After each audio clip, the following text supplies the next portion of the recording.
Proyek Aurora. Episode 9, Gemuruh yang tak terdengar.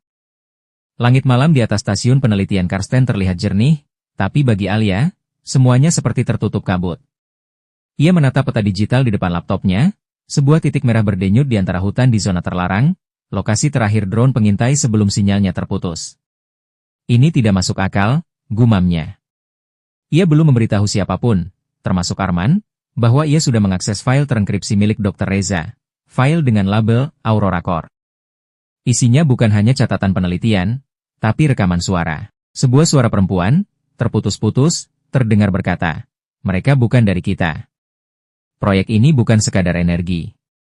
Mereka membuka pintu ke sesuatu yang tidak seharusnya disentuh. Alia menggigit bibirnya. Suara itu adalah suara ibunya.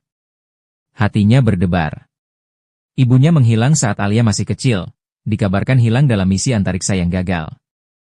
Tapi ini berarti ia terlibat dalam proyek Aurora.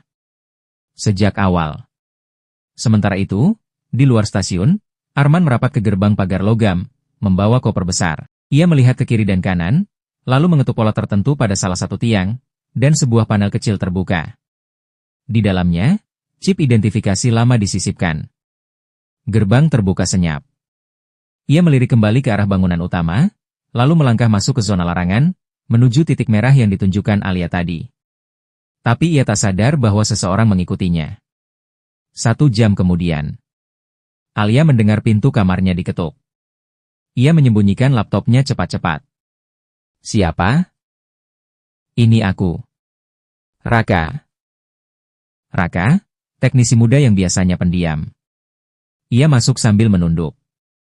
"Kamu harus lihat ini," bisiknya. Ia menyerahkan selembar kertas kusut, cetakan dari dokumen lama. Alia membuka lipatannya perlahan. Di sana, di bawah logo lembaga antariksa, tertera, Proyek Aurora Subjek Uji, Alia Primasta. Proyek Aurora. Episode 10, Pandora. Alia terduduk di lantai, lembaran kertas masih gemetar di tangannya. Kata-kata, subjek uji, dan Pandora bergema di kepalanya seperti gema tak berujung. "Aku subjek uji? Apa maksudnya ini, Raka?" Raka menunduk, tapi suara dan tatapannya kali ini lebih tajam. "Kamu bukan orang biasa, Alia. Sejak kamu kecil, kamu bagian dari eksperimen yang mereka sembunyikan." Alia menggeleng cepat. "Ibuku. Dia ikut proyek ini. Sekarang kamu bilang aku juga?" Raka menghela napas. Ia membuka jaketnya dan menunjukkan bekas luka kecil di belakang lehernya, berbentuk bulat, seperti bekas implan. "Aku juga. Tapi bedanya, aku berhasil keluar sebelum semuanya diaktifkan. Kamu belum sadar sepenuhnya siapa dirimu." Seketika, ingatan-ingatan aneh yang selama ini muncul dalam mimpinya, cahaya biru, ruangan putih tanpa jendela, suara-suara asing, mendadak terasa nyata. Bukan mimpi. Memori. Di zona larangan. Arman bergerak cepat menembus kabut malam. Ia mengikuti sinyal GPS dari chip tersembunyi di koper yang dibawanya. Kopernya berisi alat pembuka celah dimensi milik Dr. Reza. Ia tiba di sebuah struktur logam tua setengah terkubur di bawah tanah, seperti bunker yang sudah lama ditinggalkan. Tapi dari dalamnya terdengar dengungan. Saat ia menyentuh panel samping, pintunya terbuka otomatis. Di dalam, terdapat ruangan dengan dinding transparan, dan di baliknya, makhluk. Bentuknya samar, seperti asap padat dengan mata menyala biru. Dan makhluk itu menatap Arman. Sebuah suara berbicara dalam kepalanya, "Kau bawa kuncinya. Kau warisannya. Kami menunggu Aurora, dan subjek Pandora." Kembali ke stasiun. Alia berdiri di depan cermin kamar mandi, tangannya gemetar. Ia menyentuh belakang lehernya, dan merasakan benjolan kecil di bawah kulit. Ia menyayat perlahan dengan silet. Sesuatu di dalam kulitnya berkilau. Bentuknya kecil, seperti chip, dan saat disentuh, ia bisa mendengar suara.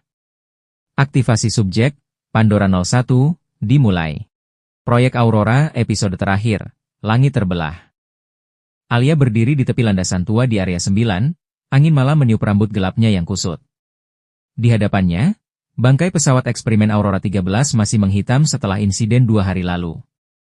Tapi itu bukan akhirnya. melainkan awal dari sesuatu yang lebih besar. Di tangannya, Alia menggenggam drive milik mendiang Dr. Setio.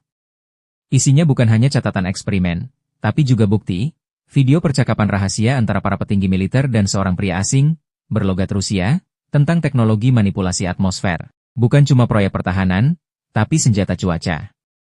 Proyek Aurora adalah senjata geoengineering yang mampu menciptakan bencana iklim dimanapun. Sementara itu, di balik layar, Kolonel Wiratma, yang selama ini tampak sebagai sekutu, menekan tombol darurat. Ia tahu Alia terlalu dekat pada kebenaran. Satelit Aurora Prime sudah mengunci koordinat Jakarta. Alia dibantu Rama, mantan teknisi radar yang kini jadi buron, menyusup ke pusat kontrol satelit. Dalam hitungan menit sebelum peluncuran sinyal aktivasi, mereka berhasil menyambung sistem override dari dalam bunker. Kalau ini gagal, kita bisa bikin seluruh kota jadi lautan, kata Rama dengan suara berat. Alia tidak menjawab. Ia menatap langit. Dengan jari gemetar, ia menekan tombol override. Hening. Kemudian, langit bergemuruh, awan terbelah. Tapi bukan badai yang datang. Satelit di orbit justru meledak di langit, memercikan cahaya seperti aurora utara. Beberapa hari kemudian, dunia tahu, kebocoran data proyek Aurora tersebar di jaringan global. PBB menyelidiki. Beberapa jenderal menghilang. Nama Alia dan Rama disebut sebagai whistleblower anonim. Di sebuah tempat terpencil, Alia duduk di kafe kecil menghadap danau. Ia membaca koran, proyek Aurora resmi dibubarkan. Rama datang membawakan 2 cangkir kopi. Jadi, mau hidup normal sekarang? Alia tersenyum kecil. Kalau langit izinkan. Tamat.